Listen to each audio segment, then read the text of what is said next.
कि पावन तपोस्थली लालापुर चित्रकूट में सुंदरीकरण करने का कार्य ये डबल इंजन की भाजपा की ही सरकार कर रही है। महाराज सुहेलदेव को विजय स्तंभ स्मारक बहराइच में ये डबल इंजन की भाजपा की ही सरकार कर रही है। निषाद राज गुहे का स्मारक और भगवान राम के साथ उनकी 56 फुट ऊंची प्रतिमा श्रृंगवेरपुर में कॉरिडोर के रूप में विकसित करने का काम भी यह डबल इंजन की भाजपा की ही सरकार कर रही है। मैं यही पूछना चाहता हूं आपसे, आपने 4-4 बार रह करके किया क्या? आप कर क्या रहे थे? आप तो अवसरवादिता दिखाते रहे, कभी सपा के साथ, कभी सपा कांग्रेस के साथ, कभी बसपा के साथ, और फिर जैसे ही अवसर आया उसमें उनके साथ फिर धक्का मुक्की करके बाहर निकल गए। ये लगातार करते रहे और इसीलिए यह एक अवसर है हमारे पास। पहली बार अभी बजट पे चर्चा होगी, हम बताएंगे। यह वर्ष इसलिए भी महत्वपूर्ण है, भारत के संविधान के 75 वर्ष पूरे हो रहे हैं लागू किए जाने के, हो चुके हैं। यह वर्ष इसलिए भी महत्वपूर्ण है, पुण्य श्लोका माता अहिल्याबाई होलकर का 300वीं जयंती वर्ष भी है और उनके प्रति भी पुण्य स्मरण करने का एक अवसर है। सरकार एक बड़ी व्यवस्था उनके नाम पर घोषित करने जा रही है। संत कबीर के नाम पर भी हमारी सरकार एक योजना लेकर के आई है, संत रविदास के नाम पर भी लेकर के आई है, और बाबा साहब भीमराव अम्बेडकर के बारे में तो मैंने आपको बताया ही बताया। सरदार पटेल के नाम पर भी हमारी सरकार करने जा रही है।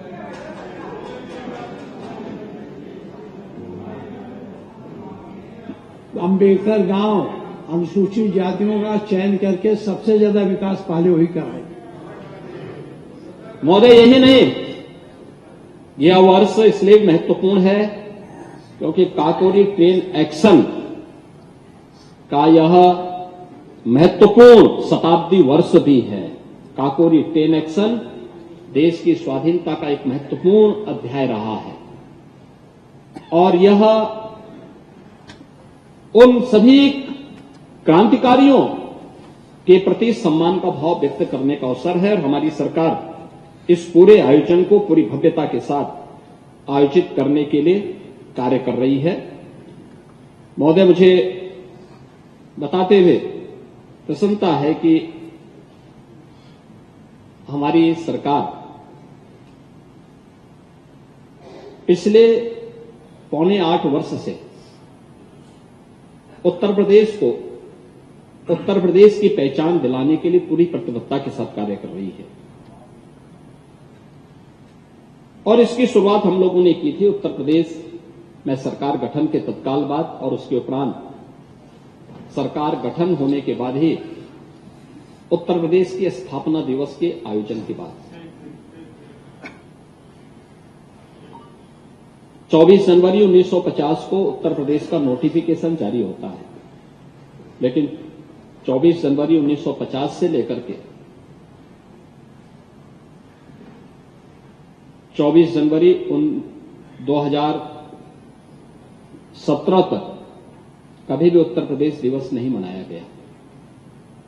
पहली बार 24 जनवरी 2018 को हमारी सरकार ने तत्कालीन राज्यपाल श्री रामनाईक जी के आग्रह पर हम लोगों ने इस आयोजन को भव्यता के साथ आगे मनाया, लेकिन इस आयोजन के साथ मैंने बहुत सारी चीजों को जोड़ने का काम भी किया। हर बार के आयोजन के साथ कुछ न कुछ जोड़ना जो उत्तर प्रदेश को पहचान दिला सके। और पहला आयोजन था जिसमें हम लोगों ने 1 डिस्ट्रिक्ट 1 प्रोडक्ट का लॉन्च किया था। ऐसा नहीं कि ये प्रोडक्ट हमने बनाए हैं, ये पहले से चले आ रहे थे, लेकिन लुप्त प्राय से हो गए थे, इनको पहचान समाप्त हो गई थी। जैसे आपने काला नमक चावल की बात कही, ये काला नमक चावल कहते हैं भगवान बुद्ध का प्रसाद है। भगवान बुद्ध के समय में इसकी उत्पत्ति होती है और भगवान बुद्ध ने के समय से ये चावल है, बहुत उसकी खुशबू है। तो अलग विषय है कि आप अकेले खा जाते हैं, शिवपाल जी को नहीं खिलाते हैं। कभी खिला दीजिए, उनको भी बुला दीजिए। हाँ, मैं चाहूंगा कि आपके द्वारा लाए गए चावल का जरूर हम स्वाद लेंगे। मैं अकेले नहीं खाऊंगा, मैं खन्ना जी को भी खिलाऊंगा। लेकिन यह है कि खन्ना जी के अनुसार डाइट लेके आएंगे आप। महोदय, वन डिस्ट्रिक्ट वन प्रोडक्ट ने उत्तर प्रदेश को एक पहचान दी है और देश के अंदर परंपरागत उत्पाद को कैसे प्राथमिकता मिलनी चाहिए उसके ब्रांड के रूप में कहीं देश के अंदर और दुनिया के अंदर चर्चा होती है तो वन डिस्ट्रिक्ट वन प्रोडक्ट की उत्तर प्रदेश की योजना की चर्चा होती है। इसने उत्तर प्रदेश के एक्सपोर्ट को बढ़ाया। उत्तर प्रदेश आज के दिन पे लगभग 2.25 से 2.5 लाख करोड़ रुपए के प्रोडक्ट का एक्सपोर्ट कर रहा है। और आपने सिद्धार्थनगर की जो बात कही है कि काला नमक चावल के लिए इतना पैसा लिया गया, इतना उसमें सब्सिडी सरकार से मिली है, वो ये घटना नहीं है। ये मामला है खेसरा ब्लॉक की एक एसपीबी में, ये एफपीओ से, फार्मर प्रोड्यूसर ऑर्गेनाइजेशन है और इसमें कॉमन फैसिलिटेशन सेंटर चलाने के लिए वहां पर 20 व्यक्तियों की, एक व्यक्ति नो एक बल्कि एक समूह को एक पैसा दिया गया है। व्यक्ति नहीं है, वो समूह है। एफपीओ जिसको कहते हैं, किसान उत्पादक संगठन है ये। और किसान उत्पादक संगठन को ये पैसा दिया गया है जिससे काला नमक चावल की वो ब्रांडिंग कर सके, उसको प्रमोट कर सके और किसानों के साथ जोड़ करके फिर उसके एक्सपोर्ट के लिए एक सेंटर बना सकें और वह कार्य करेगा। थोड़ा धैर्य रखिए, बहुत देर नहीं, चिंता मत करिए, सब होगा, अपने अनुसार चलेगा। कुछ तो हुआ है। अरे आप इतने वरिष्ठ हैं, अब तक काला नमक चावल की याद नहीं आई, खाते जिंदगी भर रहे, लेकिन काला नमक चावल को पहचान हमारी सरकार ने दिया है, हमारी सरकार ने दिया है। और पांडे जी वही कह रहे हैं ना, तो ये एफपीओज है और ये उन हर जनपद में कॉमन फैसिलिटेशन सेंटर दे करके उसको टेक्नोलॉजी के साथ जोड़ने, उसको एक्सपोर्ट के लिए किस प्रकार के प्रोडक्ट चाहिए उस दिशा से वो सेंटर बनाया गया है और वह उस पर कार्य करना प्रारंभ किया है और कार्य भी करेगा। आप निश्चिंत रहिए, हम इसको आगे बढ़ाएंगे। आपने अयोध्या के बारे में भी कहा। अयोध्या में आप लोगों की परेशानी को मैं समझ सकता हूं और आपके साहस को मैं धन्यवाद भी दूंगा कि आज आपने कहा कि साहब मैं सनातनी हूं। समाजवादी पार्टी से सनातनी होना, एक समाजवादी से नहीं, इसलिए मतलब है क्योंकि आप समाजवादी तो पहले तो राम को के अस्तित्व को ही नकार गए थे।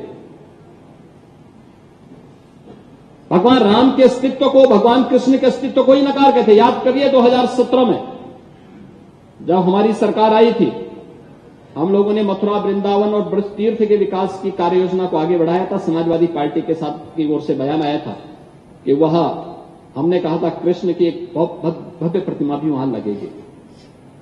तो आपके यहां से आया था कि आप लोग भी दुर्योधन का बहुत बड़ा वो लगाएंगे। तो हमने कहा दुर्योधन का ही आप लगाने की आपकी सोच है, दुर्योधन के तो हम क्या कर सकते हैं।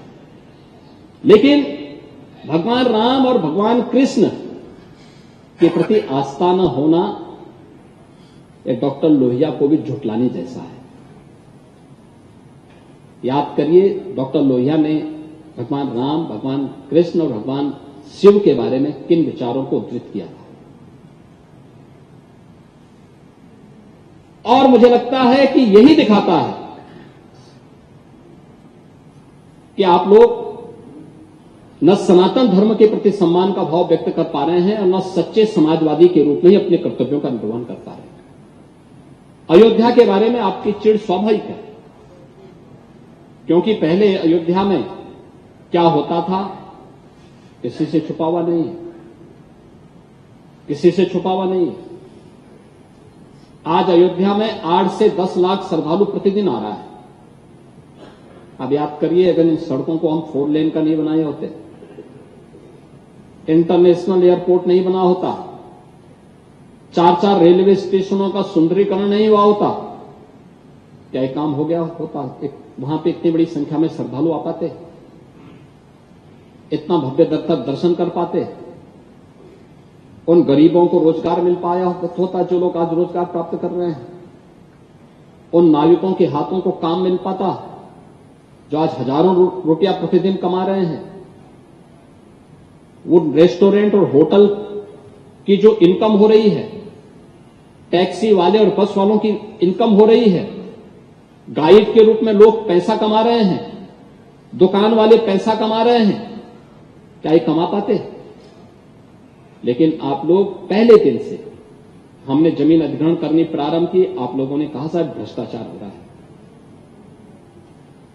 हम लोगों ने जमीन अधिग्रहण करना प्रारंभ किया, आप लोगों ने उसमें आंदोलन करने के लिए लोगों को उकसाना प्रारंभ किया।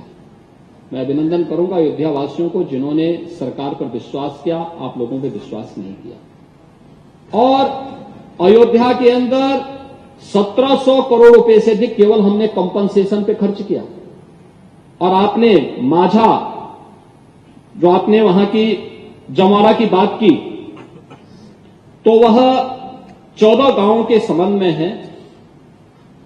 मैं आपको स्पष्ट करना चाहूंगा कि सेना द्वारा शूटिंग के लिए उस लैंड को अधिसूचित किया गया था, लेकिन कभी उसका इस्तेमाल नहीं किया गया और उसको डिनोटिफाई हमने किया है, क्योंकि वह लैंड गवर्नमेंट की लैंड थी, म्यूचुअल लैंड थी, प्राइवेट लैंड है जहां खरीद फरोख्त तो हो सकती है लेकिन कोई कॉमर्शियल एक्टिविटीज नहीं हो सकती। और वहां पे हमने मंदिर म्यूजियम के लिए उस लैंड को लिया है कि भारत के अंदर सनातन धर्म से जुड़े हुए पूरे देश के अंदर और दुनिया के अंदर जितने मंदिर हैं उन सब की शैली का एक म्यूजियम वहां पे बनने वाला है, जिससे दुनिया देखेगी कि कितने प्राचीन प्राचीन मंदिर हैं। और अयोध्या में कोई आएगा तो अयोध्या में राम जन्मभूमि के साथ साथ उसको कुछ अन्य स्थल भी देखने को मिलेंगे। और इसके लिए डी नोटिफाई किया है, कोई कॉमर्शियल एक्टिविटीज के लिए नहीं किया है। ये कहना कि इसको किसी को दे दिया है, मुझे लगता है गुमराह करने वाली बात होगी और ये तथ्यों को शरारतपूर्ण तरीके से छेड़छाड़ करने वाली स्थिति होगी। महोदय, उत्तर प्रदेश के पहले दिवस पर हम लोगों ने ओडीओपी की योजना घोषित की थी। दूसरी योजना हमने 19 में घोषित की थी, 24 जनवरी 19 को विश्वकर्मा श्रम सम्मान की, भारत के हस्तशिल्पियों के प्रति सम्मान का भाव व्यक्त करने के लिए। हमारा गांव, जिसके बारे में राष्ट्रपिता महात्मा गांधी ने भी कहा था, ग्राम स्वराज की जो बात की थी, कि भारत के गांवों की ही व्यवस्था को लेकर आत्मनिर्भर गांव हुआ करते थे।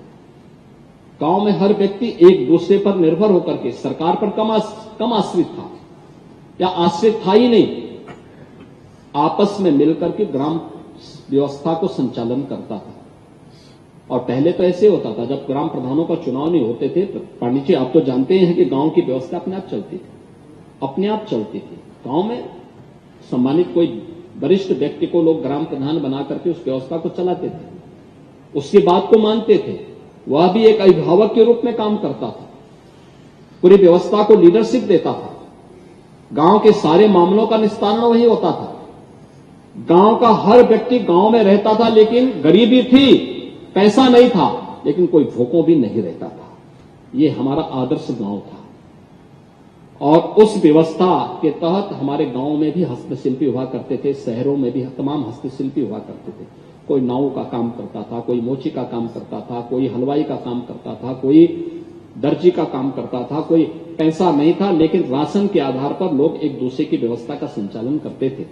और पहली बार उनके श्रम को सम्मान मिला। हमारी सरकार ने उन्हें आज जो पीएम विश्वकर्मा योजना के अंतर्गत देश के अंदर सम्मान प्राप्त कर रहा है।